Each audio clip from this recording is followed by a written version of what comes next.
স্বাগতম আজকের এই বিশেষ বিশ্লেষণে।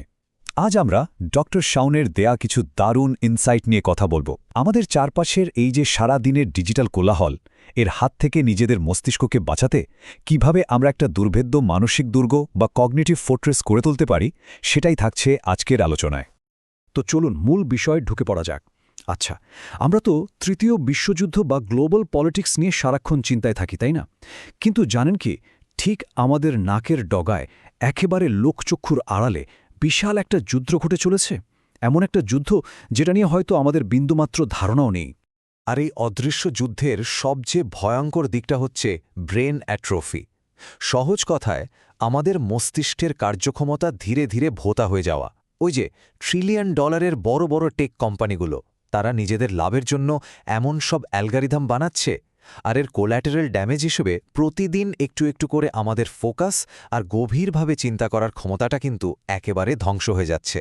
সোর্সের প্রথম মূল থিমটি হল দি ওয়ার অন ফোকাস, অর্থাৎ আমাদের মনোযোগের বিরুদ্ধে যুদ্ধ।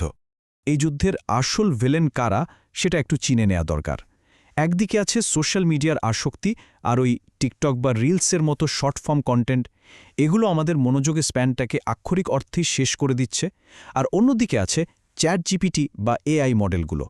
আমরা এখন এতটাই এআই নির্ভর হয়ে পড়েছি যে মানুষের নিজস্ব চিন্তা করার ক্ষমতাটাকে যেন মেশিনের কাছে পুরোপুরি লিজ দিয়ে বসে আছি। তো এই পরিস্থিতি থেকে বাঁচার উপায় কি? সোর্স সাজেস্ট করছে আমাদের শুরু করতে হবে খুব সাধারণ একটা লো টেক কাজ দিয়ে, আর সেটা হলো রিডিং বা বই পড়ার মাধ্যমে রিকভারি। এই রিকভারি প্রসেসটা আসলে কিভাবে কাজ করে সেটা বেশ ইন্টারেস্টিং। ধরুন, সারাদিন স্ক্রোল করে সোশ্যাল মিডিয়া পোস্ট পড়ার বদলে আপনি একটা ফিজিক্যাল বই হাতে নিলেন, অথবা একটা ডিস্ট্র্যাকশন ফ্রি ই-রিডার। প্রতিদিন যদি মাত্র 1 থেকে 3 পৃষ্ঠাও পড়েন না, তাহলেও আপনার মানসিক স্ট্যামিনা বা ফোকাস ধীরে ধীরে ফিরে আসবে। কারণ পড়ার সময় আমাদের মস্তিষ্কের বিভিন্ন অংশ আবার নতুন করে কানেক্ট করতে বাধ্য হয়। এই ফাউন্ডেশনের ওপর ভিত্তি করে পরবর্তী ধাপটি হল রাইটিং বা লেখার মাধ্যমে ভাবনার নিয়ন্ত্রণ। আমাদের বর্তমান সময়ের সবচেয়ে বড় আইরনি বা পরিহাসটা ঠিক এখানেই। খেয়াল করে দেখুন, আমরা যখন লার্জ ল্যাঙ্গুয়েজ মডেল বা এআইয়ের উপর পুরোপুরি নির্ভর করছি, তখন আমাদের ক্রিটিক্যাল থিঙ্কিং কিন্তু মারাত্মকভাবে দুর্বল হয়ে পড়ছে। অপরদিকে ম্যানুয়াল রাইটিং, অর্থাৎ নিজে থেকে কিছু লেখার সাধারণ কাজটা আমাদের ব্রেনকে একদম জোর করে হলেও জটিল তথ্য প্রসেস করতে বাধ্য করে।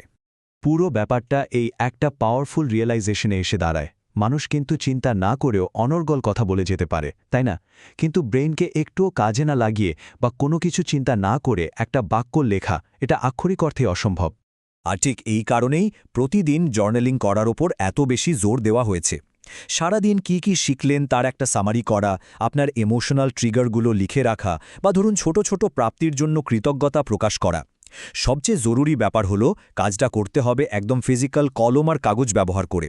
কিবোর্ডে টাইপ না করে কলম দিয়ে লিখলে তা আমাদের মস্তিষ্ককে কমফোর্ট জোন থেকে টেনে বের করে আনে আর একটা দারুণ শক্তিশালী ডিফেন্স তৈরি করে। এরপর আসে ফোকাস থেকে একটু বেরিয়ে মুভমেন্টের মাধ্যমে অ্যাক্টিভ রিকভারির বিষয়টা, দ্য সাবকনশিয়াস থিঙ্কিং ওয়াক। ব্যাপারটা কিভাবে কাজ করে সেটা একটু বুঝিয়ে বলি। একটা সাধারণ হাঁটার সাথে আসল থিঙ্কিং ওয়াকের আকাশ পাতাল তফাত আছে। সাধারণ হাঁটার সময় আমরা কানে ইয়ারফোন গুঁজে হয়তো পডকাস্ট শুনি, গান শুনি বা ফোনে কথা বলি।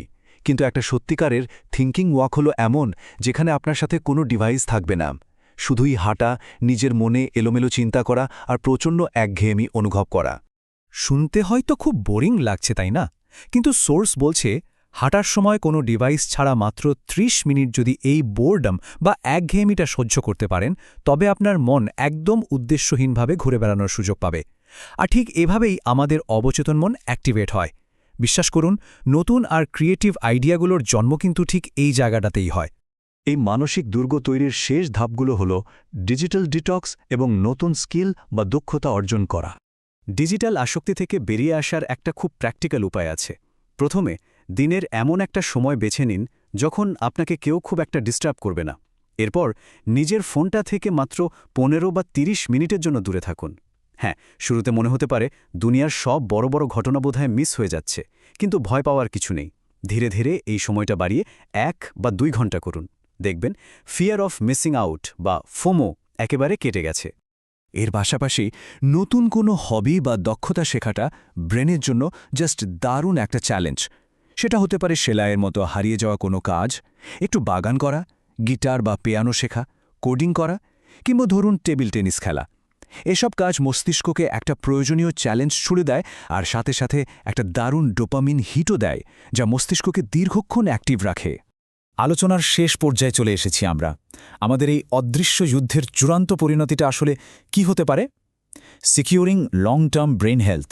দেখুন, বিশ্বব্যাপী মানুষের গড় আয়ু তো বাড়ছে, কিন্তু সোর্স আমাদের সতর্ক করে দিচ্ছে যে এর সাথে সাথে বয়স্ক মানুষদের মধ্যে ডিমেনশিয়া এবং আলজাইমার্সের মতো মারাত্মক কগনিটিভ ডিজিজ ব্যাপক হারে বেড়ে যাওয়ার একটা বিশাল ঝুঁকি তৈরি হচ্ছে।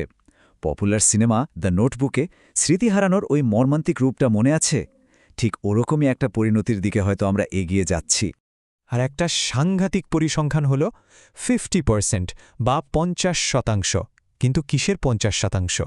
বিভিন্ন শীর্ষস্থানীয় মেডিকেল প্রতিষ্ঠান কনফার্ম করেছে যে সপ্তাহে যদি মাত্র 150 মিনিট ফিজিক্যাল অ্যাক্টিভিটির পেছনে ব্যয় করা যায়, তবে ডিমেনশিয়ার মতো ভয়াবহ রোগের ঝুঁকি অন্তত অর্ধেক কমানো সম্ভব। একটু আগে আমরা যে থিঙ্কিং ওয়াকের কথা বলেছিলাম, সেটা শুধু যে আমাদের বর্তমান ফোকাসটাই বাড়ায় তা নয়, বরং দীর্ঘমেয়াদে আমাদের ব্রেইনকে এই মারাত্মক রোগগুলো থেকেও বাঁচিয়ে রাখে। আজকের এই বিশ্লেষণ শেষ করার আগে খুব জরুরি একটা প্রশ্ন রেখে যেতে চাই। মানুষের মনোযোগ কেড়ে নেওয়ার এই যে বিশাল একটা যুদ্ধ চলছে, শেষ পর্যন্ত এখানে বিজয়ী হবে কে?